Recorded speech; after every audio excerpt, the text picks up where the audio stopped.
Hello and welcome student. So today I am going to discuss about endothermic reaction and decomposition reaction. So let's start. First of all, endothermic reaction. So here an endothermic process absorb heat and cools the surroundings. Another definition is reaction in which energy absorbed are known as endothermic reaction means अगर कोई अभिक्रिया हो रही है, कोई reaction अगर हो रहा है और उस रिएक्शन को होने के लिए अगर एनर्जी एब्जॉर्ब की जा रही है या एनर्जी अवशोषित की जा रही है तो उस रिएक्शन को हम एंडोथर्मिक रिएक्शन कहते हैं. सो एग्जांपल इज AgCl यानी silver chloride. This is silver chloride react in the presence of sunlight. This is sunlight HNu.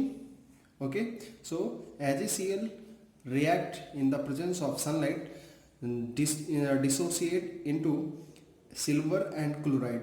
So this is endothermic reaction because AgCl can be converted into a silver and chloride in the presence of sunlight. Okay, so energy का अवशोषण या absorb हुआ है, then AgCl silver में और silver में and chloride में टूटा है. Okay, so next is decomposition reaction.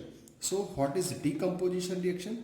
Decomposition reaction mainly हम कह सकते हैं it is a reversible for combination reaction. जैसे कॉम्बिनेशन रिएक्शन में हम देखते थे कि वहां पर आपका दो रिएक्टेंट कंबाइन करके एक रिएक्टेंट बनाते थे. ओके, बट यहां पर क्या हो रहा है, डीकम्पोजिशन रिएक्शन में one reactant can be dissociate and form two product B and C. Okay, so this type of reaction called decomposition reaction. Okay, so student, some example is ferrous sulfate. This is ferrous sulfate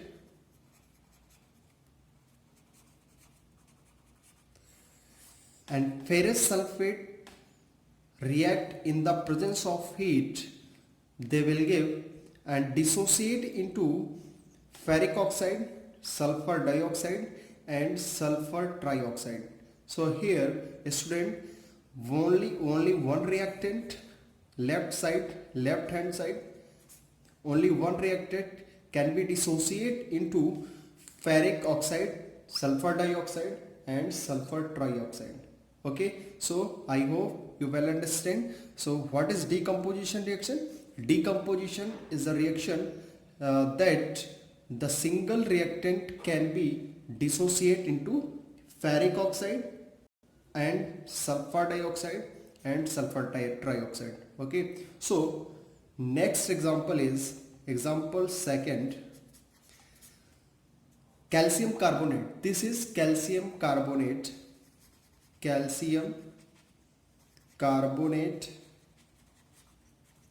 and here calcium carbonate react in the presence of heat. Means calcium carbonate जब heat की उपस्थिति में react करता है, सो यहां पर क्या होता है, कैल्शियम कार्बोनेट डिसोसिएट हो जाता है in the calcium oxide.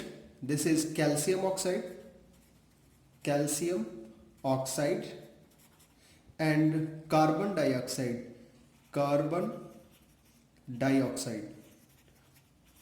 So I hope clear this example. So calcium carbonate also known as limestone, and we here when decomposition reaction considered out by heating called thermal reaction. means यहां पर हम कह सकते हैं कि heat की उपस्थिति में हीट की उपस्थिति में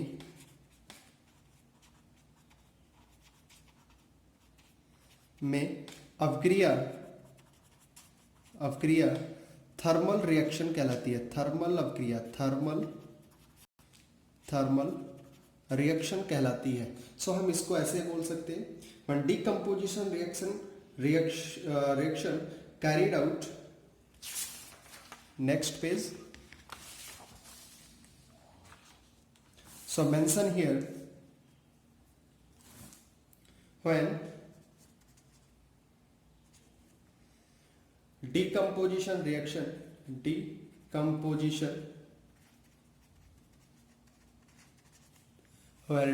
when decomposition reaction carried out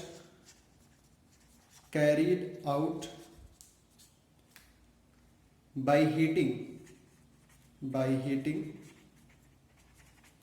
called thermal reaction. Okay, so thermal reaction क्या होता है? जो रिएक्शन हीट या लाइट के प्रेजेंस में हो, या जो अभिक्रिया हीट एंड लाइट के प्रेजेंस में होती है, उसको हम थर्मल रिएक्शन कहते हैं। Okay, so NCERT activity number 6, NCERT activity number 6, here lead nitrate। Okay, so lead nitrate को जब हम हीट करते हैं तो यहां पर क्या होता है?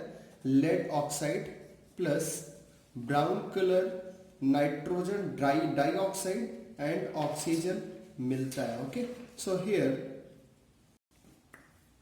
lead nitrate।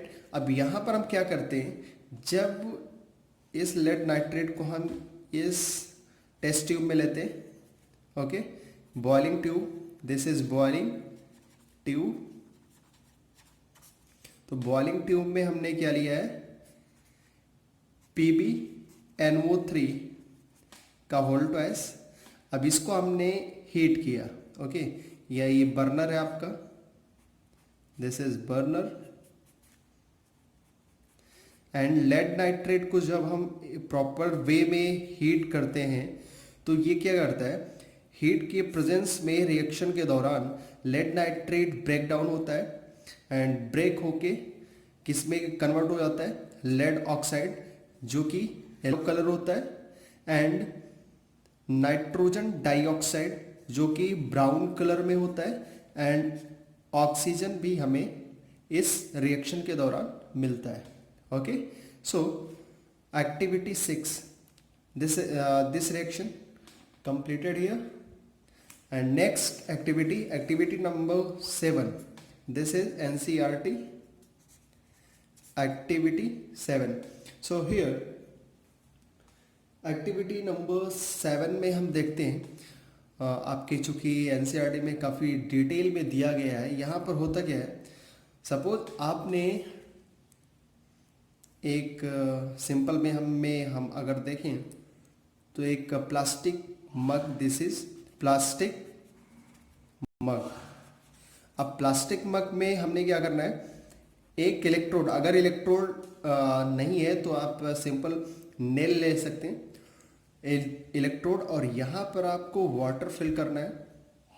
और उसके बाद हमें एक बैटरी लेनी है 6 वोल्ट की, 6 वोल्ट बैटरी।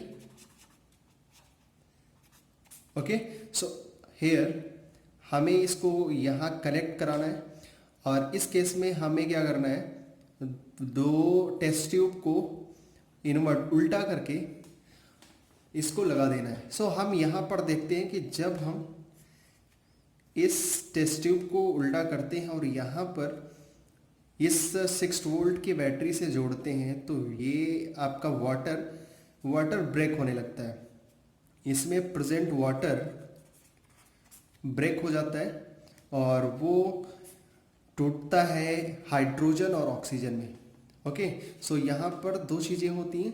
यहाँ स्ट्रक्चर बना हुआ है डायग्राम। एक ये आपका कैथोड है, cathode always negative, cathode negative होता है, and this is anode.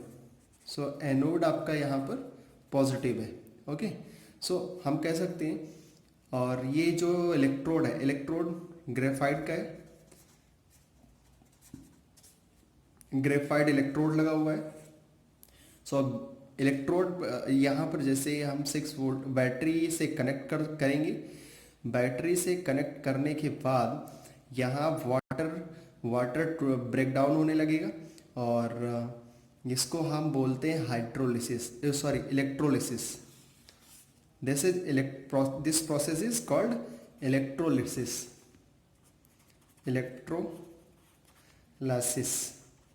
Electrolysis में क्या होता है, इलेक्ट्रिसिटी के माध्यम से टूटना, यानी कंपाउंड का टूटना, सब्सटेंस का इलेक्ट्रिसिटी के द्वारा टूटना। तो यहाँ वाटर आपका H2 यानी हाइड्रोजन एंड ऑक्सीजन में टूटता है।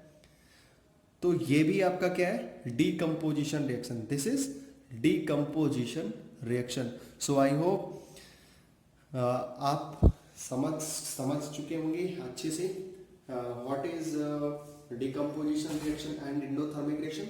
सो ये टॉपिक का एंड ये लेक्चर यहीं पर खत्म होता है। और अगर ये लेक्चर आपको अच्छा लगा हो तो इसको please like, share and subscribe करिए एंड ज़्यादा से ज़्यादा सपोर्ट करिए। Thank you, have a nice day.